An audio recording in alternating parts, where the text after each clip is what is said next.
दोस्तों, आप सभी को मेरा नमस्कार। मैं रविंद्र कुमार और एक इंश्योरेंस एडवाइज़र। दोस्तों, आज मैं आप सभी से एक बात जानना चाहता हूँ, एक छोटी सी बात कि अगर हम कहीं भी किसी भी शोरूम पर, गाड़ी के शोरूम पर जाते हैं और गाड़ी परचेज़ करने के लिए, तो गाड़ी रोड पर तो बाद में मिलती है, लेकिन उस सबसे पहले वह लोग उस गाड़ी का इंश्योरेंस करते हैं। क्यों भाई? ऐसा क्यों करते हैं वो? इंश्योरेंस बाद में भी तो हो सकता है, लेकिन नहीं, गाड़ी आपको रोड पर बाद में देंगे, सबसे पहले उसका इंश्योरेंस कराएंगे। क्या कारण है इंश्योरेंस कराने का? दूसरी बात, एक आप अगर कहीं भी सफ़र कर रहे हैं, कहीं भी जा रहे हैं गाड़ी पर, तो रास्ते में पुलिस वाले मिलते हैं। पुलिस वाले भी सबसे पहले यही पूछते हैं कि आपने गाड़ी का इंश्योरेंस कराया या नहीं कराया। क्या कभी किसी जानने वाले ने, किसी अपने ने, या किसी मिलने वाले ने, या किसी पुलिस वाले ने आप लोगों से भी पूछा है कि आपका इंश्योरेंस हो रहा है या नहीं हो रहा है? भाई, गाड़ी का तो इंश्योरेंस उन्होंने पूछ लिया है, क्या उस व्यक्ति ने आपसे भी पूछा कि आपका बीमा हो रहा नहीं हो रहा? भाई, गाड़ी का तो बीमा लोग इसलिए कराते हैं कि अगर गाड़ी में कोई टूट फूट हो जाए, गाड़ी में कोई नुकसान हो जाए, तो उसका खर्चा कंपनी देती है उसको सही कराने के लिए। लेकिन ये लोग क्यों नहीं सोचते कि जब गाड़ी का बीमा होता है तो हमें अपना भी कराना चाहिए। अगर हम टूट गए तो, हम फूट गए तो क्या होगा हमारे बीवी बच्चों का, क्या होगा हमारे परिवार का, क्या होगा हमारे परिवार वालों का? क्या हमारा इंश्योरेंस नहीं होना चाहिए? जरा गौर कीजिए। जरूर होना चाहिए दोस्तों, जरूर होना चाहिए। कोरोना काल में आप लोगों ने देखा होगा कि थोड़ी देर ऑक्सीजन देने के लिए डॉक्टरों ने कितने कितने पैसे चार्ज किए, कितना कितना पैसा लिया डॉक्टरों ने। और जबकि जीवन भर मुफ्त ऑक्सीजन देने वाले आपके पेड़ पौधे को हम यूं ही दिन रात काटते जा रहे हैं। हम उनकी कदर बिल्कुल नहीं कर रहे दोस्तों, जिनसे हमें वायु मिलती है, हमें ऑक्सीजन मिलती है। हम उन पेड़ों की कोई कदर नहीं करते, ना कोई पेड़ लगाते हैं, ना उसकी रक्षा करते हैं। दिन पर दिन कटान होते जा रहे हैं दोस्तों। हम लोग अपनी सेहत के साथ कितना बड़ा खिलवाड़ कर रहे हैं, और उसका नतीजा आप और हम सभी के सामने है। पेड़ों के कटने से वायु प्रदूषण फैल रहा है, जिसके कारण हमें न जाने कितनी तरह तरह की बीमारियां हमारे शरीरों में उत्पन्न हो रही हैं। और आप सभी लोग इस चीज़ से भली भांति परिचित है। अब आप देखते होंगे कि अगर कोई भी व्यक्ति एक बार में अगर हॉस्पिटलाइज भर्ती हो जाता है, तो कितना मोटा मोटा बिल उनको पे करना पड़ता है। परिवार के परिवार खत्म हो जाते हैं, घर बिक जाता है, मकान बिक जाता है, रोड पर आ जाते हैं लोग।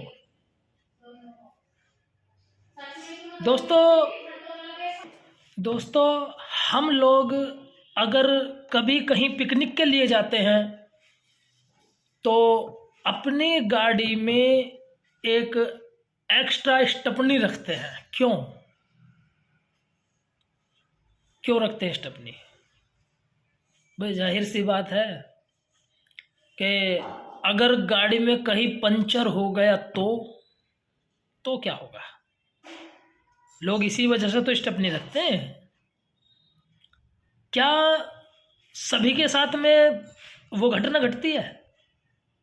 कोई जरूरी तो नहीं कि कहीं रास्ते में पंचर होगा। उसके बावजूद भी लोग स्टेपनी रखकर चलते हैं, न जाने कैसा समा हो। आगे कहीं पंचर अगर हो गया तो कोई मिलेगा या नहीं मिलेगा गाड़ी में पंचर लगाने के लिए? तो दोस्तों, ये जो हमारा जीवन है, इस जीवन में न जाने आगे क्या समय क्या टाइम होगा, तो हमें भी तो अपनी सुरक्षा करनी चाहिए। हमें अपने बुढ़ापे का इंतजाम करना चाहिए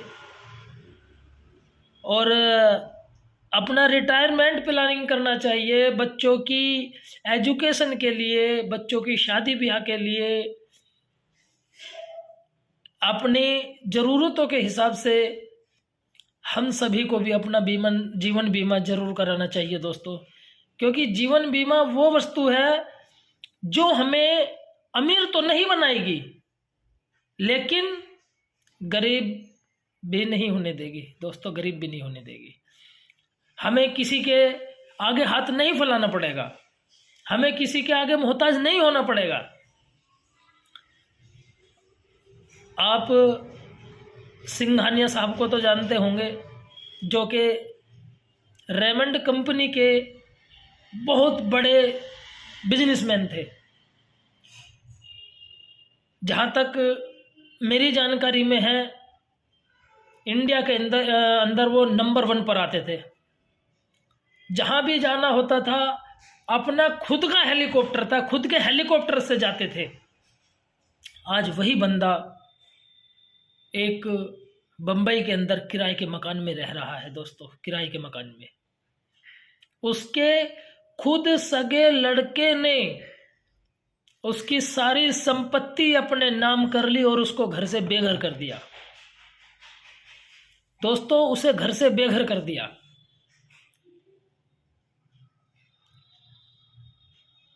उन्होंने खुद अपने एक इंटरव्यू में कहा कि जो गलती मैंने की है, उस गलती को कोई भी माँ बाप ना दोहराए।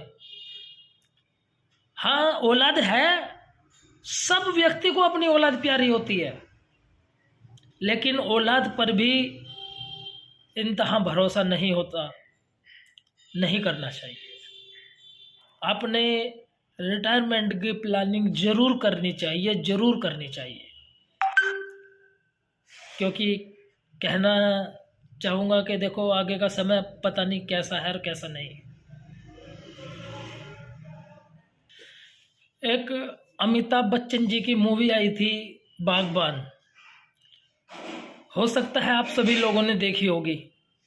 अगर नहीं भी देखी हो तो बागबान मूवी को एक बार जरूर देखना दोस्तों, जीवन की पूरी सच्चाई आप लोगों के सामने आ जाएगी।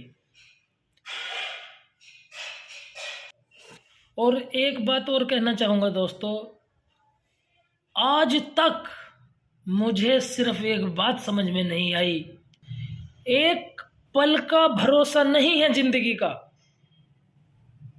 एक पल का भरोसा नहीं है जिंदगी का, और लोग जीवन बीमे को कल पर डाल देते हैं। वह बिना मुहूर्त के ही जन्म लेता है और बिना मुहूर्त के ही मर जाता है। पता नहीं बीमा कराने के लिए किस मुहूर्त का इंतजार करता है। एक बात और कहना चाहूँगा दोस्तों, कड़वा है मगर सच है, मोबाइल महंगा है, मोबाइल महंगा है, मगर खुद की कीमत पता नहीं।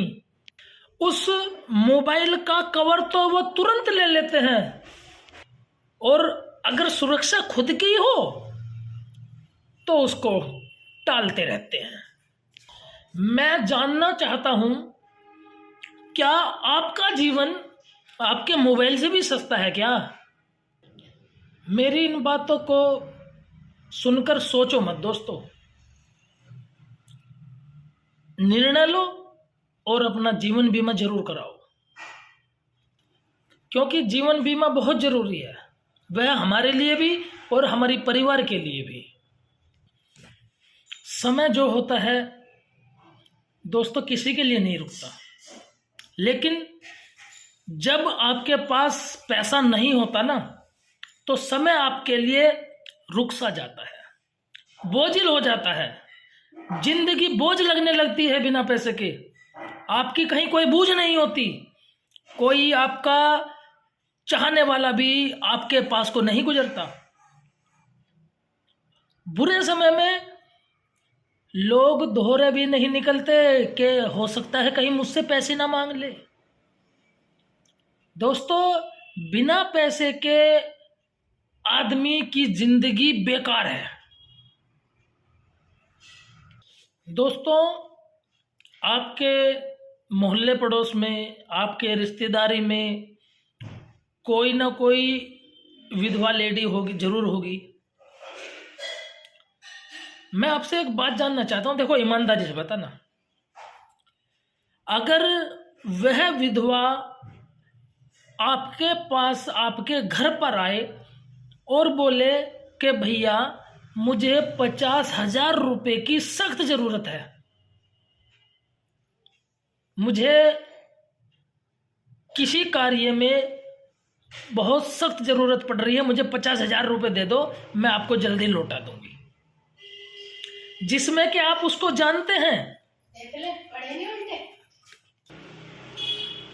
अगर वह विधवा लेडीज आपसे पैसा मांगती है, आपको पता है, आप उसको जानते हैं कि वह पैसा देने में सक्षम नहीं है, उसका कोई रोजगार नहीं है, उसके पीछे कोई देनदार नहीं है, तो ईमानदारी से बताना, क्या आप उसको पैसा दोगे?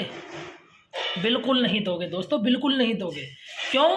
क्योंकि आपको पता है अगर आज मैंने इसको पैसा दे दिया तो कल वो मुझको पैसा मिलने वाला नहीं है।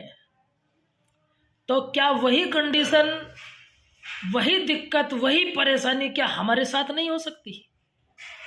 अगर हमने भविष्य के लिए प्लानिंग नहीं करी, परिवार को सुरक्षित नहीं किया, अपने आप को सुरक्षित नहीं किया, तो क्या वह परेशानी हमारे सामने नहीं आ सकती? अगर कल को वह घटना हमारे साथ घट गई तो हमारे बीवी बच्चे कहाँ जाएंगे, किसके आगे हाथ फैलाएंगे? देखो, मैं ज्यादा बड़ी बात नहीं कहता, मैं सिर्फ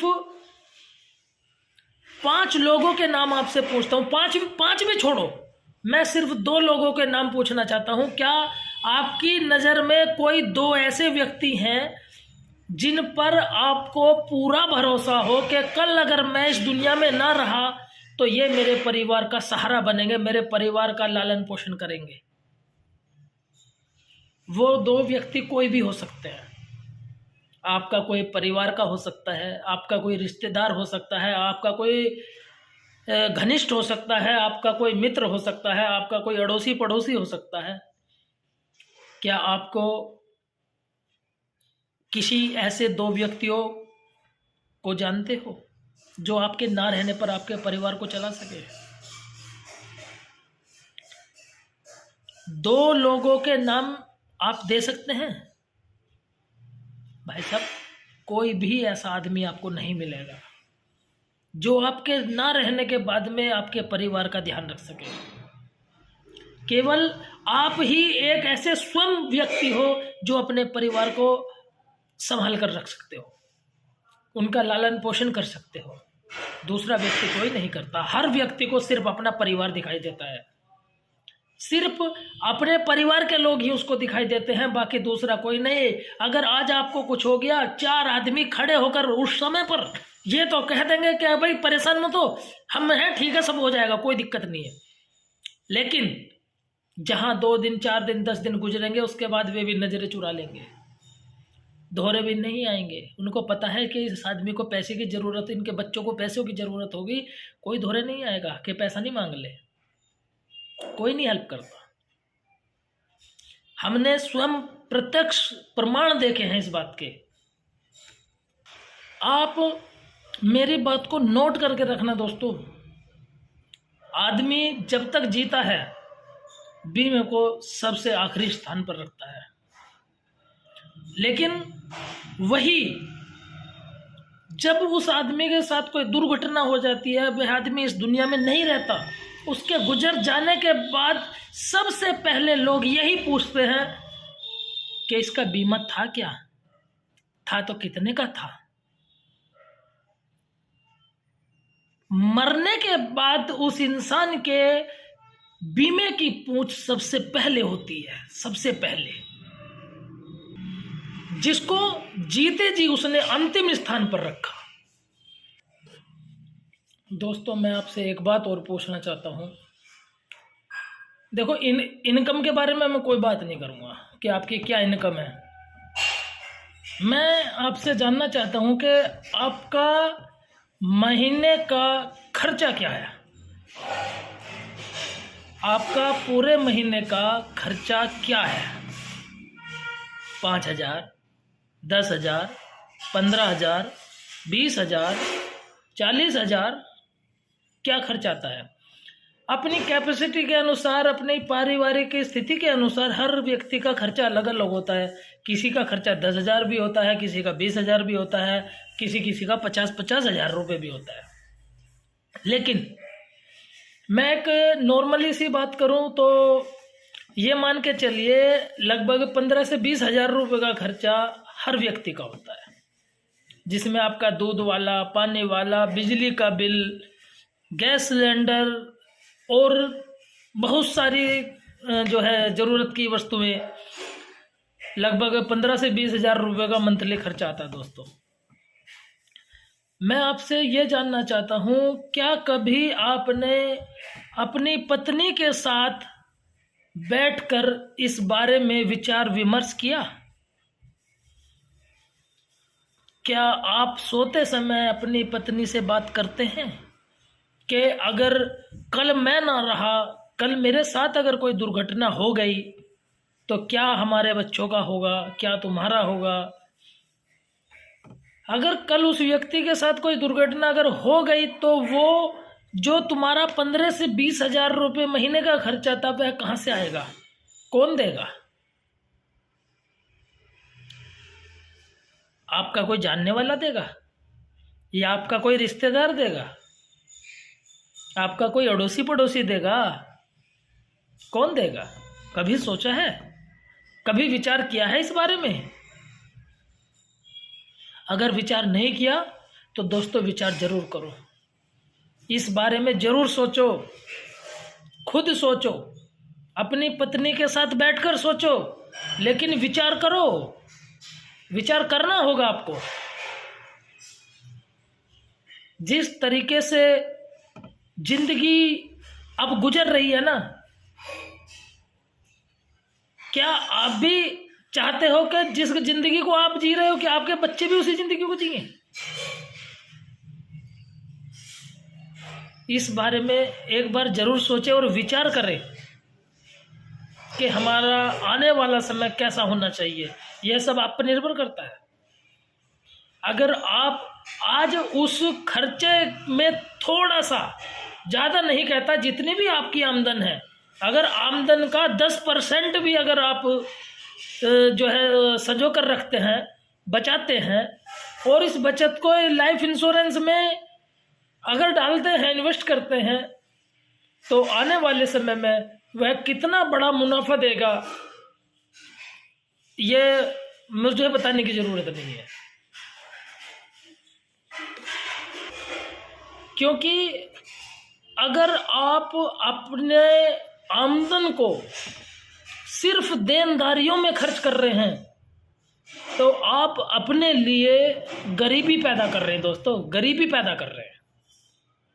अगर आप अपनी इनकम का 10% भी अगर आप LIC को दोगे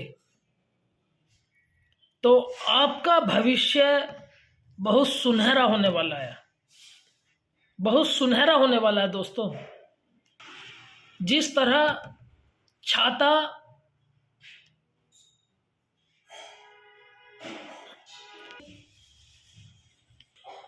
यह आपको बारिश में खड़े होने के लिए निश्चित कर सकता है, ठीक उसी प्रकार जीवन बीमा जीवन की लौ को बुझने से तो नहीं रोक सकता, लेकिन आपके परिवार को स्वाभिमान के साथ समाज में खड़े होने के लिए विश्वास दिला सकता है। क्योंकि जिसकी गारंटी नहीं है वह है जिंदगी, और जिसकी पूरी गारंटी है वह है सिर्फ एक LIC, जीवन बीमा निगम। आप खुद ही सोचिए, आप लोग कार का बीमा कराते हैं, बाइक का बीमा कराते हैं, यहाँ तक कि आप अपने मोबाइल का भी बीमा कराते हैं। क्या आप लोग अपने कार का इंश्योरेंस कराते हैं, आप अपने बाइक का इंश्योरेंस कराते हैं, यहाँ तक कि आप अपने मोबाइल का भी बीमा करा लेते हैं। लेकिन क्या इससे या इन सभी से आपके परिवार का भविष्य सुरक्षित है? नहीं, बिल्कुल भी सुरक्षित नहीं है दोस्तों।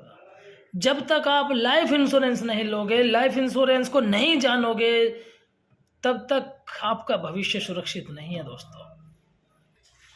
अगर आज आप अपने लिए पैसा नहीं बचाएंगे तो आपके लिए कोई और पैसा बचाने नहीं आएगा दोस्तों, क्योंकि पैसा सिर्फ एक ही भाषा जानता है, एक ही भाषा बोलता है कि अगर आज तुमने मुझे बचा लिया तो कल मैं तुम्हें बचा लूंगा। एक छोटी सी बात जो कि आपको समझना बहुत जरूरी है, पैसा बचाने का सही समय कब होता है? पैसा बचाने का सही समय मेरे दोस्तों तब होता है जब आपके पास पैसा हो। अगर आप आज पैसा नहीं बचाएंगे, अपने रिटायरमेंट की प्लानिंग नहीं करेंगे, तो कल आपको दूसरों पर निर्भर होना पड़ेगा, दूसरों पर निर्भर रहना पड़ेगा। क्योंकि बीमे का सीधा सिद्धांत होता है कि मैं अगर कल जिंदा रहा तो मुझे अपने बेटे या बहू के सामने हाथ नहीं फैलाना पड़ेगा, या किसी और के सामने मुझे हाथ नहीं फैलाना पड़ेगा पैसे के लिए। और अगर मैं जिंदा नहीं रहा तो मेरे बीवी बच्चों को किसी के आगे हाथ नहीं फैलाना पड़ेगा। अगर मैं जीवित रहा तो मुझे अपने बेटों के सामने, अपनी बहू के सामने, अपने किसी परिवार के सामने पैसा के लिए हाथ फैलाने की जरूरत नहीं पड़ेगी। और अगर जिंदा नहीं रहा तो मेरे परिवार को या मेरे बीवी बच्चों को किसी और के आगे हाथ फैलाने की जरूरत नहीं पड़ेगी दोस्तों। इसीलिए जो है अपना इंश्योरेंस जरूर कराए और अपना बचत जरूर करें, चाहे थोड़ी करें लेकिन जरूर करें। क्योंकि दोस्तों अगर आप आज बहाने बनाएंगे तो कल पछताएंगे, इसलिए बहाना ना बनाएं। क्या आप ये कह सकते हैं कि मुझे बीमे की ज़रूरत नहीं है, या मेरे परिवार को इसकी ज़रूरत नहीं पड़ेगी? कह सकते हैं? बिल्कुल भी नहीं। क्योंकि अगर आप आज अपना जीवन बीमा कराते हैं, आज अपने आप को सुरक्षित करते हैं, तो आपके सुरक्षित होने के बाद ही आपका परिवार सुरक्षित है। आप अपने परिवार के लिए सब कुछ हो, आप ही दुनिया हो अपने परिवार के लिए। इसलिए ज़्यादा ना कहते हुए आप से यही कहना चाहूँगा कि ज़्यादा से ज़्यादा मेरी बातों पर गौर करें और अपना जीवन बीमा ज़रूर कराएं। किसी भी जानकारी के लिए आप हमें भी संपर्क कर सकते हैं। मैं रविंद्र कुमार, एक जीवन बीमा सलाहकार। मेरा नंबर है 9837679067। आप बेहिचक कभी भी किसी भी समय मुझे कॉल कर सकते हैं और किसी भी प्रकार की कोई भी जानकारी ले सकते हैं दोस्तों। धन्यवाद।